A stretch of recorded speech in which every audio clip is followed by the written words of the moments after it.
So, bago po tayo umupo, may babasahin lang po tayo. Sabi po sa Joshua 3:6, "After this, Joshua instructed the priests, take up the ark of the covenant and cross over ahead of the people. So they took up the ark of the covenant and went ahead of the people." God bless His word. Pwede na po tayo umupo. Okay, sino po ba si Joshua? Yung mga hindi po nakakakilala, si Joshua po, pagkatapos po ni Moses, ay si Joshua ang inatangan ng Diyos para mag-lead po ng bansang Israel. Si Joshua po ay isa rin pastor. Okay? At si Joshua po ay isang man of God na punong-puno po ng Spirit of God. Kasama niya po si Caleb doon po sa Book of Numbers na kung saan hindi po siya natakot sa mga giants. May giants ng unang kapanahunan. So napakaganda po na espiritu po ni Joshua. At pinili po siya ng Panginoon. At bilang tanda at makita po ng mga Israelita na pinili po siya ng Panginoon kung paano hinati ng Diyos ang dagat, ang Red Sea, ay hinati naman ng Diyos ang river. So kay Moses, hinati ng Diyos yung Red Sea, dagat po. Pagdating po kay Joshua, hinati po yung Jordan River. At sabi po ng salita po ng Diyos, ito ay magiging tanda para sa mga Israelita na ikaw ay pinili ko para sila ay maniwala sa iyo. Okay? Pagkatapos po doon ay ininstrukan po ni Joshua yung mga Israelita. Sabi po diyan, after this, Joshua instructed the priests to take up the ark of the covenant and cross over ahead of the people. Inutusan po ni Joshua yung mga saserdote, yung mga pare, na buhatin po yung ark of the covenant. Okay, yung kaban ng tipan. Kaban ng tipan sa wikang Tagalog, na ito ay manguna sa mga tao. Okay? So they took up the ark of the covenant and went ahead of the people. Kinuha nila yung kaban ng tipan at nanguna sa mga tao. Ang title po ng pag-aaralan po natin, Allow God to Lead the Way Towards Our Journey in Life. Hayaan natin na ang Diyos ang manguna sa ating paglalakbay, sa ating buhay, dito po sa mundo po ito. The presence of God, of the Lord, was in the ark. Ang presensya ng Panginoon ay nandun po sa arko. Okay? Yung kaban ng tipan. At ang sabi po ng Joshua 3:13, "And it shall come to pass, as soon as the soles of the feet of the priests that bear the ark of the Lord of the earth, of all the earth, shall rest in the waters of Jordan, that the waters of Jordan shall be cut off from the waters that come down from above, and they shall stand up and heap." Na yung mga pare na bumubuhat ng kaban ng tipan, pagdating nila doon po sa Jordan River, pag-apat po nila sa tubig, dahil buhat-buhat nila yung kaban ng tipan na nandoon ang presensya ng Panginoon, yung bumabagsak ng tubig papunta po sa Jordan River ay hihinto, shall be cut, at ito ay magiging isang heap of waters so that they may become a dry ground. Magkakaroon ng dry ground na lalakaran po ng mga Israelita so that they can cross over to the other side. Magpupunta po sila kung saan nila gusto pong dalhin ng ating Panginoon. Hindi lang po yan. Si Joshua, ininstrukan po ng mga tao na manguna. Hindi nila pangunahan yung kaban ng tipan where the presence of God is there. Hindi, parang sinasabi, huwag nilang pangunahan ang Diyos. Sa Joshua 3:3-4, po yung sinabi, at sila'y nag-utos sa bayan na sinasabi, pagka inyong nakita ang kaban ng tipan ng Panginoon ninyong Diyos at dinadala ng mga saserdote na Levita, ay kikilos nga kayo sa inyong dako at susunod doon, gayon may magkakapagitan sa inyo at sa kaban ng may 2,000 o 2,000 siko ang sukat. So, may distance o ang mga tao magmula sa kaban ng tipan. At hindi palog po yan. Pero ano po ba ang purpose? Bakit may order ang Diyos? Gusto silang gagaling ng Diyos doon po sa promised land, pero may dapat po silang sundin. Dapat manguna ang Diyos, hindi po nila unahan ang Diyos. Dapat po may 2,000 cubits na pagitan sa kaban ng tipan. So ano po ba ang purpose po nito? Number one is to allow God to lead the way because He knew the roads ahead better than they, or God sees what lays ahead of their future. Okay? Dahil gusto ng Diyos na manguna sa kanila kasi hindi naman nila alam yung daan. Hindi naman nila alam kung ano yung nandoon sa kanilang kakaharapin. Hindi naman nila alam kung anong mangyayari sa kanilang future. Naunawahan po ba natin? Amen. Joshua 3:3-4, ito po yung sinabi, huwag ninyong lapitan upang alamin ang daan na inyong marapat paroonan. Anong hindi nila lalapitan? Huwag nilang lapitan yung kaban ng tipan, the Ark of the Covenant. Kailangan 2,000 cubits ang pagitan sapagkat hindi pa ninyo nararaanan ang daang ito ng una. Amen? So ang Diyos ang nakakaalam. Kapag hindi pa naraanan o sa future, kapag in our journey of life, hindi naman talaga natin alam kung ano yung mangyayari bukas.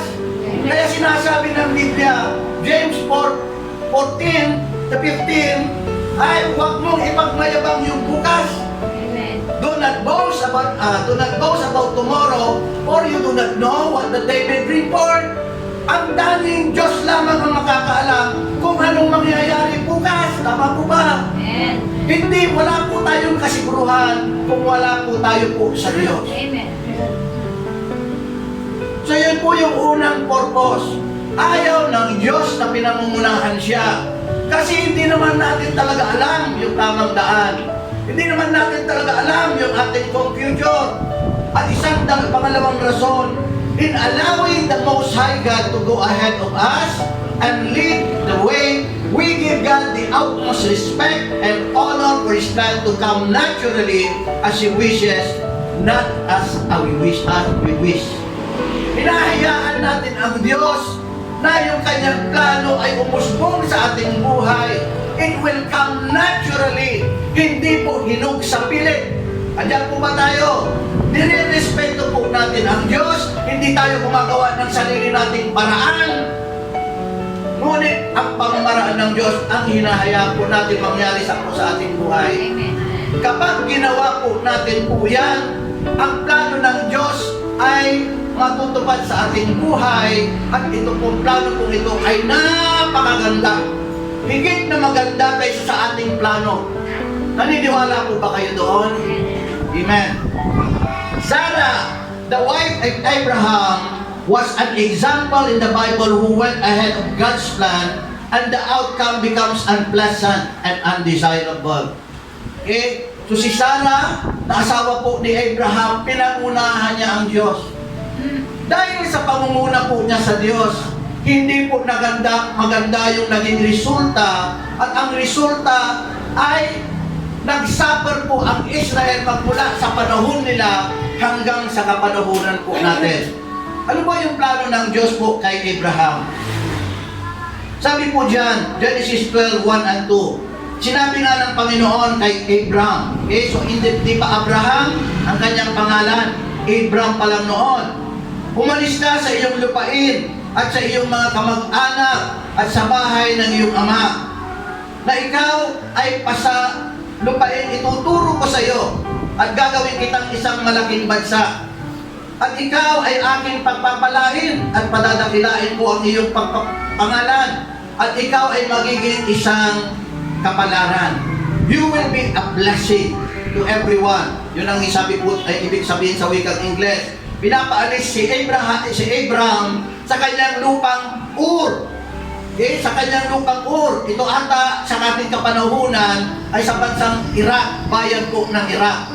Okay? Pinapaalis po siya sa bayan Ur. Iwanan mo yung iyong mga magulang. Iwanan mo yung iyong bayan. Iwanan mo yung pag-aari mo. So napakahirap po yun. Pero yung ama ng pananampalatayan si Abraham, sumunod po sa Diyos. Iniwanan niya po ang lahat. Alang-alang po bilang pagsunod sa Diyos. Anong plano ng Diyos?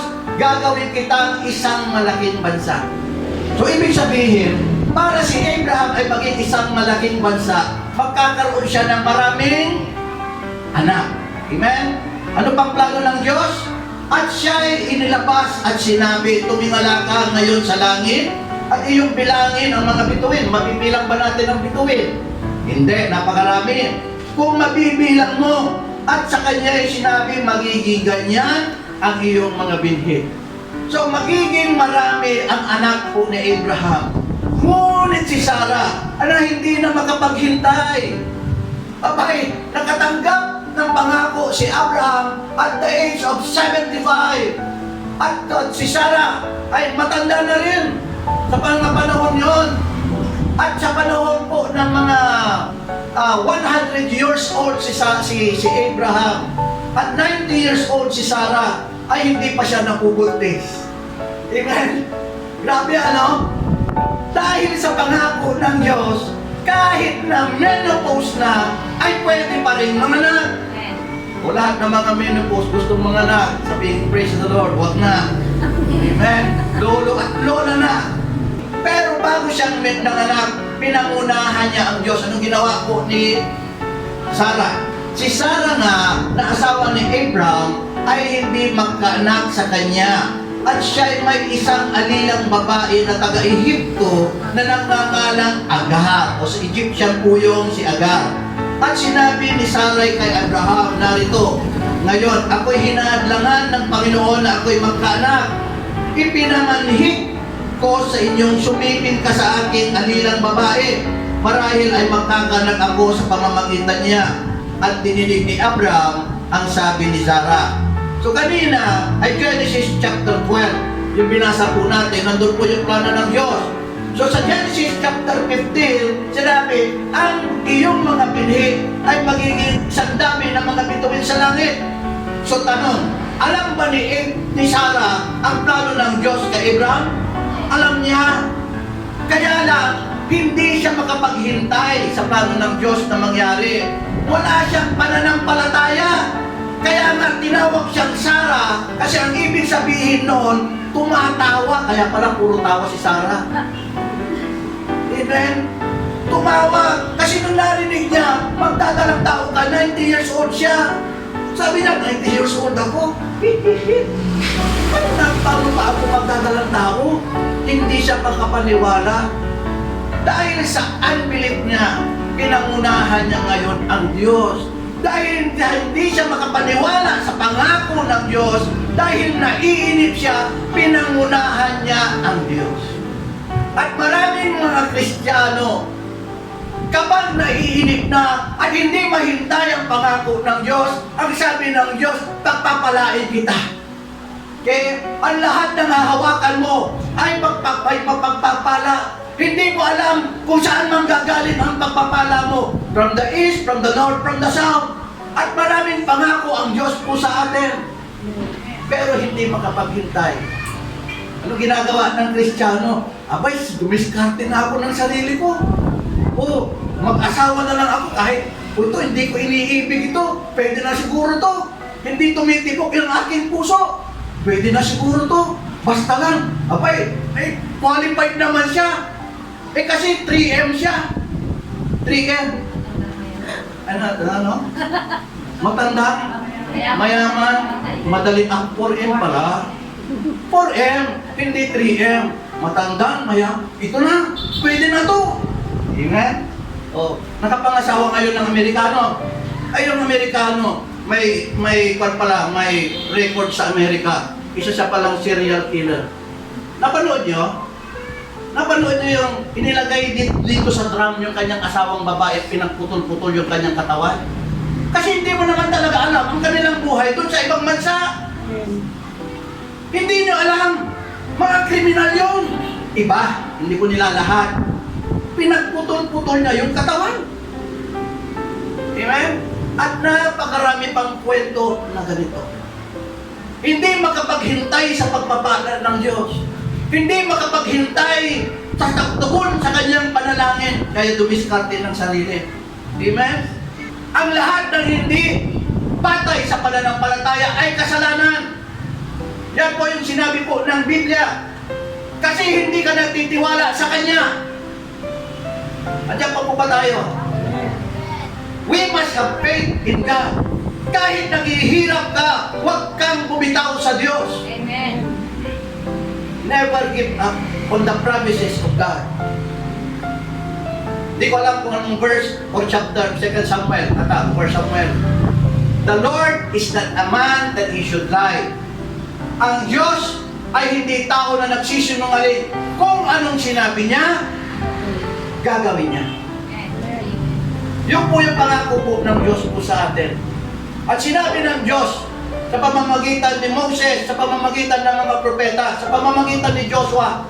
Sabi ni Joshua sa mga tao ng Diyos, kailan ba hindi tumupad ang Diyos sa kanyang mga pangako? Kailan? Nung nawala ka, di ba dumarating? Nung nangailangan sila ng pagkain, pinaulan ng Diyos ng mana. Nung wala silang tubig, bumukal yung bato ng tubig. Nung nangailangan sila ng karne, nandun yung karne sa pamamagitan ng pugo. Lahat ng kailangan ng mga anak ng Diyos ay ipinrovide sa kanila. At tested na po tayo dyan. Hindi lang sila Moses, tayo rin. Bakit ang tao hindi makahintay sa pangako ng Diyos?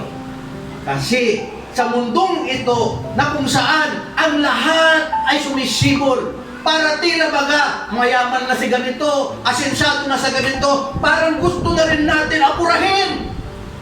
Tama po ba ako?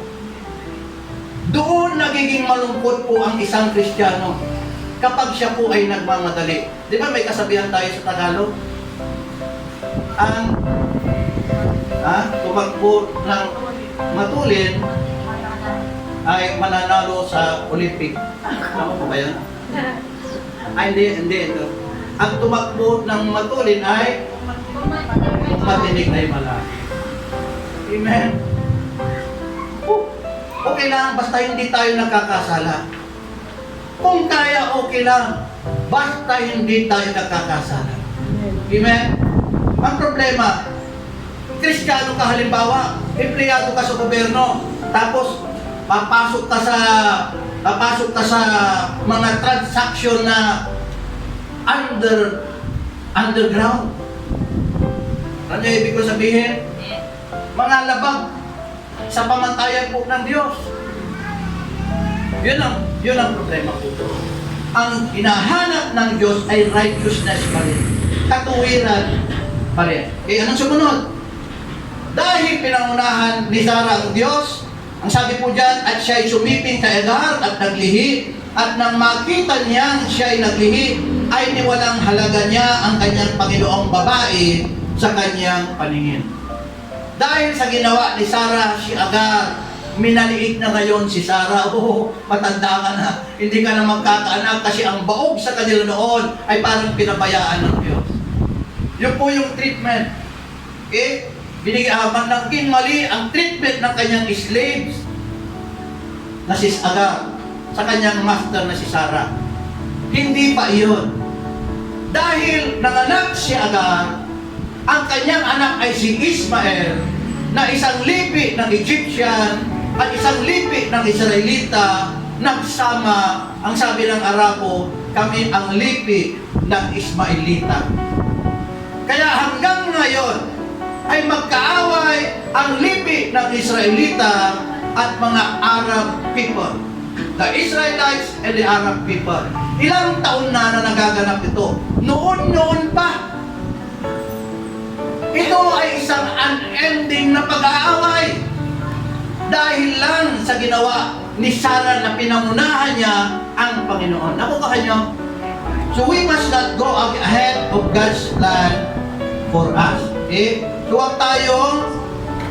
huwag natin pangunahan ang plano ng Diyos sa ating pong buhay.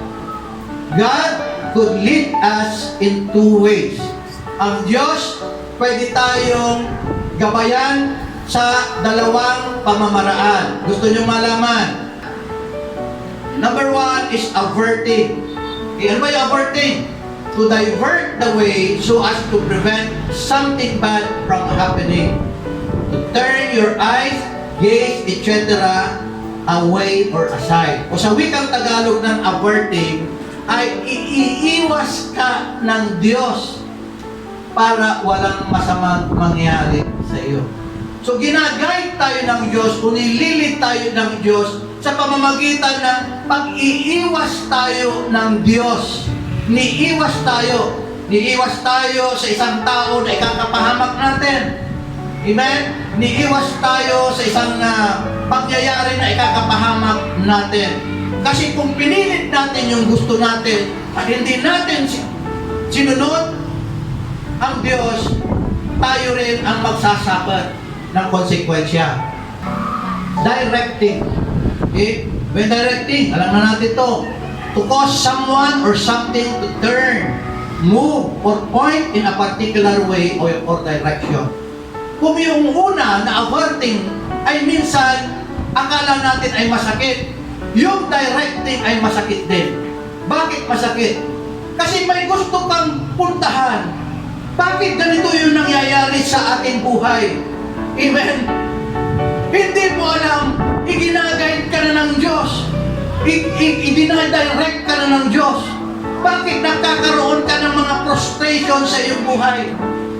Kasi idinadirect ka ng Diyos na hindi mangyari yan. Diyan pa po ba tayo? Yung mga shepherds, kapag yung kanilang mga tupa ay humihiwalay, may hawak-hawak po silang stick, at pinapabalik sila sa kawan para magkaroon po sila po ng isang direction. Andiyan pa po ba tayo? So God could be directing us by His Word, at sa pamamagitan ng direction, sa pamamagitan ng salita ng Diyos. Uulitin ko, minsan ito'y masarap pakinggan, o kung minsan naman ito ay hindi masarap pakinggan. Pero magpakatialon lang tayo. Whether God is averting or directing us, ang Diyos may plano po sa ating pong buhay. Diyan pa po ba tayo? Palakpakan po natin po ang Panginoon. So example of averting. Okay, sa Biblia. Example of averting. Exodus 13:17 to 18. When Pharaoh let the people go, God did not let them along the road through the land of the Philistines, even though it was nearer, because God had said, if the people face war, they may change their minds and return to Egypt. Okay? Hindi po sila dinirect ng Diyos o inilid ng Diyos doon po sa daan na mas maigsi. Kasi ang daan na mas maigsi, para makapunta po sila sa promised land, ay daan patungo po sa Palestine, mga Palestine. At ito ay, it will only take 40 days para makarating po sila sa promised land. Nakukuha niyo po? 40 days lamang. Pero inavert sila ng Diyos. Hindi po sila pinadaan ng Diyos. Iniwas sila sa daan ng mga Palestino. Bakit po sila iniwas?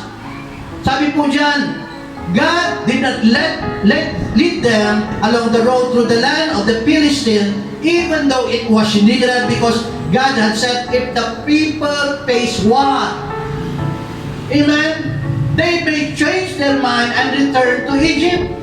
Kalalabas pa lang nila sa Egypt for 430 years at sila ay slaves. Wala silang training para magdirigma.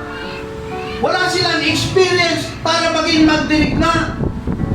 Ngayon, kung hinayaan ng Diyos sila na dumaan sa land of Philistine, baka hindi rin sila makarating. Sabi ng Diyos, baka mamaya matakot sila at maisipan nila, babalik sila sa Egypt. Ano pong ibig kong sabihin? Sa ating pong mga Kristiyano, hindi po tayo dadalhin ng Diyos kaagad-agad sa mabigat na pagsubok. Una, ibibig ng Diyos yung ating pong pananampalataya.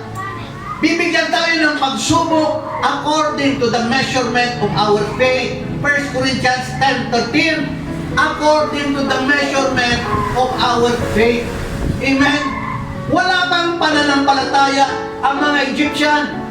Hindi pa nila kilala ang Diyos ng Israel. Kasi nandun po sila sa Egypt.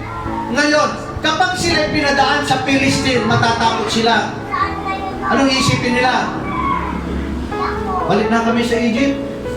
O parang mga Kristiyano, ang Egypt ay type of the word or type of sin. Ang Egypt, nandoon lahat po ng kasalanan. So sa mga Kristiyano o bagong mga Kristiyano, ay hindi tayo bibigyan ng Diyos ng pagsubok na hindi po natin po kaya. Panghawakan po natin po yun. Amen? According to your level of faith. Kung may pagsubok naman, ibig sabihin, may level of faith ka ayon sa iyong pagsubok. Kaya mo siya kasi. Kaya mo na sa iyong pagsubok ay manampalataya ka pa rin sa Diyos. Amen? Hindi ka babalik sa mundo. Kapag bumalik po yung mga Israelita sa mundo, hindi na na-build up yung kanilang faith, hindi na nila nakilala ang Diyos. Kaya iniwas po sila sa land of Philistine. Malinaw po ba? Example of directing. Yun pa rin. Continuation lang.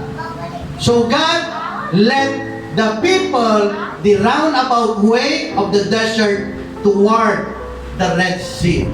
So, ang Diyos, i-guide sila, punilit sila doon sa mas malayong lugar. It takes 40 years. 40 days against 40 years. Nakukuha niyo po? Kasi may plano po ang Diyos. Ang plano ng Diyos ay para turuan po sila. Unang-una, gustong magpakilala ang Diyos sa kanila. Hindi mo pwedeng makilala ang Diyos in so short time. Hindi mo basta-basta makikilala ang Diyos. Baka may narinig ka na about God, but you do not really know Him. May narinig ka na magkaiba. Ang alam mo, may alam ka sa Diyos at kilala mo ang Diyos. Ang gusto ng Diyos ay makilala siya. Makilala siya na He is all-powerful. He is omnipresent. He is omniscient. He is the creator of the heavens and the earth, and there is nothing too hard for Him to do. Walang mahirap para sa Kanya na gawin. Kaya unang ginawa ng Diyos para magpakilala, alam na natin po yan. Anong ginawa? Pinati ng Diyos yung dagat. Pinag-camp sila sa end of the road at gumawa ng Diyos ang daan sa iniisip ng tao na wala ng daan. God made a highway in the middle of the sea. Where man sees there is no way, God made a way. Amen? Pinakain sila doon po sa kawalaan. Binigyan sila ng ilaw doon sa kawalaan. Binigyan sila ng shelter doon sa kawalaan. Pinubay ng Diyos ang kanilang mga pangangailangan doon sa kawalaan. Ang kanilang tsinelas, ang sabi po ng salita, lumabas sila bata, lumaki sila, sabi po ng Biblia. Kung babasahin po ninyo, nag-stretch po yung tsinelas, nag-stretch po yung kanilang mga damit. Yun po yung sabi po ng Biblia. Hindi po sila pinabayaan po ng Diyos. Amen? The longer road was a desert, no fruit-bearing trees, no plants growing or no water to drink. But in the longer road of emptiness, God taught them one very important thing. Anong itinuro ng Diyos sa kanila? Ito po lahat po ng atensyon. Ito po yung itinuro ng Diyos sa kanila. Deuteronomy 8:3. At ikaw ay pinagmumbaba niya at pinapagdamdam kanya ng gutom at pinakain kanya ng mana na hindi mo nakikilala ni nakikilala ng iyong mga magulang upang kanyang maipakilala sa iyo na hindi lamang sa tinapay nabubuhay ang tao, ngunit sa bawat bagay na nagmumula sa bibig ng Panginoon. So God humbled them. God led them to suffer hunger. Sila ay ginutom, sila ay nagkaroon ng pasakit para sila ay ma-humble down. Kasi ang tao kapag wala siyang dinaranas, siya ay mapagmataas. Sa kaya anong unang ginawa ng Diyos, pinangumbaba sila. Kaya dyan po nanggaling po yung Mateya 4:4. Man shall not live by bread alone, but by every word that cometh out from the mouth of God. Anong ibig sabihin? Hindi lamang nabubuhay doon.